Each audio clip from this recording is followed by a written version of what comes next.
নিয়ে নিশ্চয়ই পরে আরো বিস্তারিত আপনাকে শুনতেও পারবো যে এটা কাগজেই থাকছে। আপনি বলছেন যে কোনো শাসক যদি এটা বাস্তবায়ন না করে থাকে, আমি কিন্তু শাসকের জায়গা থেকে না, যারা আমরা আহ, এই পলিটিক্যাতে যুক্ত হব কোনো একটা চুক্তির মাধ্যমে, তারাও এটা চাইতেছি কিনা সেটাও তো একটা বড় ব্যাপার। মুক্তিযুদ্ধের অর্জন যেটাকে আপনি বলতেছেন, কারণ প্রতিবার এটা নিয়ে এত প্রশ্নই বা কেন হবে। কিন্তু ডক্টর চক্রবর্তী, আমরা আপনাকে আরো শুনবো। আমরা একটু ডক্টর জাবিনকে শুনতে চাই। এই জুলাই সনদ, জুলাইয়ের স্পিরিট, গণতন্ত্র, বিএনপি মানবে মানবে না, জোর করে এটা প্রতারণা করবে, এবং আমরা আসলে কি চাইতেছি সেটা। আমার আসলে এখানে খুব একটা কনফিউশন নাই। এটা মানে খুব জটিল। আপনারা এতক্ষণ যত আলোচনা করলেন, আমি এত জটিলে যাব না।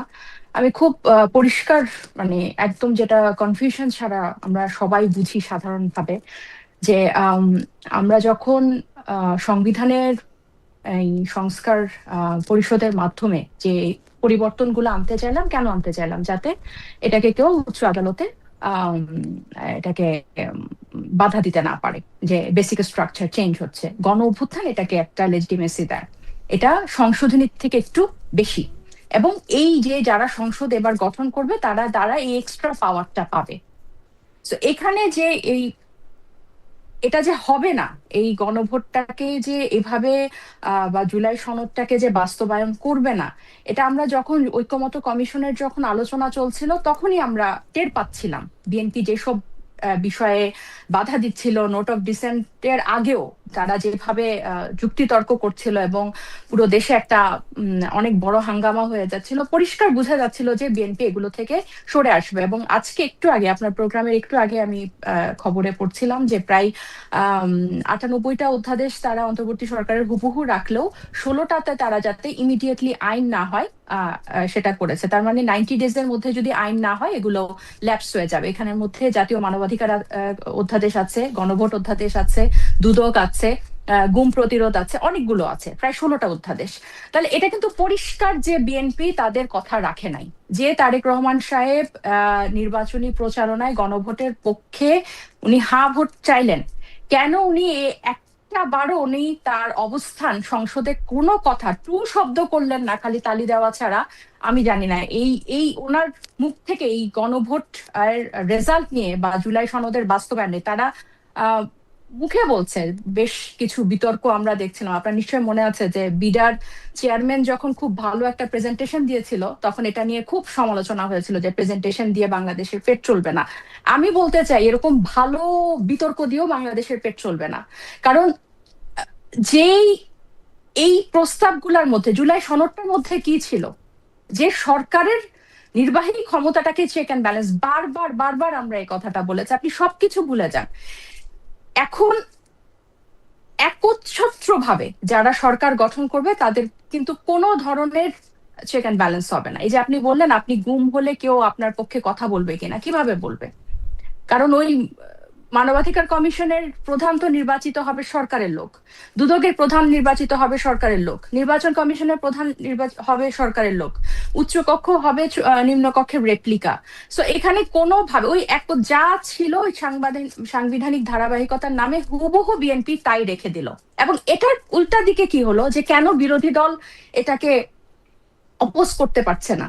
কারণ বিরোধী দলের ওই যে একটা, মানে অভিজ্ঞতার অভাব। জামাতের তো অনেক রেজিমেন্ট ফোর্স আছে, ক্যাডার বাহিনী আছে, কিন্তু তাদের যে নেতৃত্বের বা তাদের যে আম, বিশাল বিশাল দুটা ব্যাগেজ আছে এই স্বাধীনতা নিয়ে, 71 নিয়ে, এই ব্যাগেজের বোঝার কারণে তারা কিন্তু এটাকে খুব ভালো অপোজ করতে পারছে না। এবং যে তরুণ অংশটা সংসদে আছে, তারাও এক ধরনের, আপনার যখন আগে এই সংস্কারের পক্ষে, সংবিধানের সংস্কারের পক্ষে যত জোরালো ভাবে তরুণরা কথা বলেছে, পুরা দেশ তাদেরকে সমর্থন দিয়েছে, কিন্তু এখন যখন জামাতের সাথে দাঁড়িয়ে একই কথা বলছে, ওই বিতর্কের কিন্তু ওই স্পার্কটা নাই। উল্টা মনে হচ্ছে যে জামাত স্বাধীনতা বিরোধী হয়ে যখন সংবিধান সংসদের কথা বলছে, তার মানে তারা মুক্তিযুদ্ধের বিরুদ্ধে কথা বলছে।